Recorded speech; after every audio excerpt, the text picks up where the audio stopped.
Hello students, your topic for today is rights and liabilities of a mortgager and a mortgagee.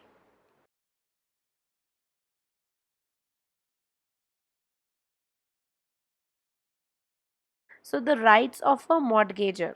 When we look at the definition of mortgage, we often try to understand what if the money is not paid back and is within the specified period, and can the mortgager be debarred forever from recovering his property. So, from the ideas that have forever been alive now, that the mortgager is a person who is in dire need of money and the mortgagee is a unscrupulous money lender who would drive a very harsh bargain, and thus took birth the notion that the mortgagor should be allowed to redeem his property even after the expiry of the time of payment. So this is the principle of equity of redemption that arose in the favor of mortgager. So this right may become barred, however, by the statute of limitations or by a decree of foreclosure obtained by the mortgagee from the court. It is needless to say that the right to foreclosure of the mortgagee and the right of redemption of the mortgager is exhaustive of each other.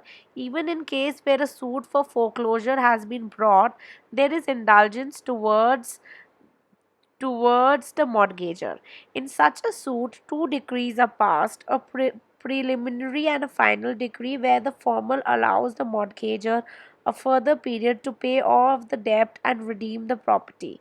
So the right of redeem a mortgage at any time after the mortgage money becomes due in is known as the equity of redemption in English law, but it is a statutory law in India and hence a legal right. Under the law of limitation, it subsists for 30 years after the mortgage money has become due. Thus, it could either be extinguished by a decree of foreclosure or when it exceeds the period of time as provided in the Limitation Act. Any other attempt to prevent the exercise of the right to redeem the property shall be considered to be a clock. So the mortgager cannot redeem the property before the mortgage amount has become due other than when there is a specific contract between the two parties enabling the mortgager to redeem earlier. Also, in unsuffragatory mortgages, the mortgager can claim the property as soon as the debt is released from the profits arising out of the mortgage property. Besides, the mortgager who has any interest in or any charge upon the property shall be entitled to redemption. Even a creditor of the mortgager who has obtained a decree from the court for the sale of the mortgage property can redeem such property.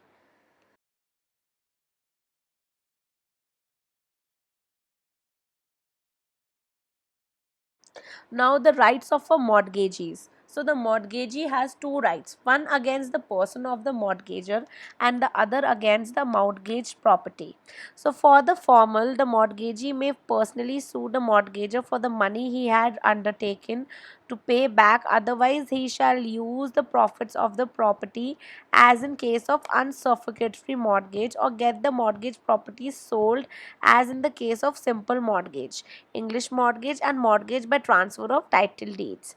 He may have foreclosure as a remedy, as in the case of mortgage by conditional sale, and thus become the owner of such property which has been mortgaged. So, the mortgagee has a right to sue for the mortgage money in the following cases. First, when there is a personal undertaking by the mortgager where the mortgager binds himself that he would repay the mortgage money.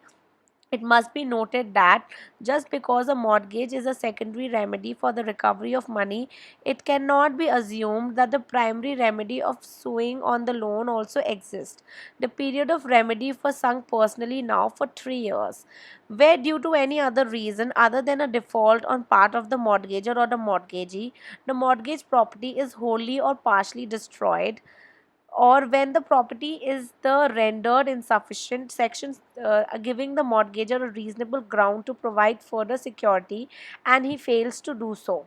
whereby default on part of the mortgager or the mortgagee is deprived of the whole or any part of the security, where the mortgagee was entitled to possession of the mortgaged property but the mortgager fails to deliver the same, or where the delivery of possession is made but there is a disturbance of enjoyment and in possession of such property caused by the mortgager himself or persons claiming under the title of the mortgager or a title superior to that. This applies in the case of an unsuffragatory mortgage.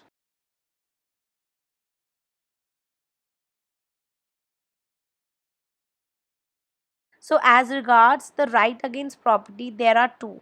First is foreclosure, and the second is sale. A suit to obtain a decree that a mortgager shall be absolutely debarred of his right to redeem the mortgaged property is called the right to foreclosure. Then only a mortgagee by a conditional sale or a mortgagee under an anomalous mortgage can institute a suit for foreclosure. Only a mortgagee by conditional sale or unsuffragatory mortgage can institute a suit for sale. That's all. Thank you.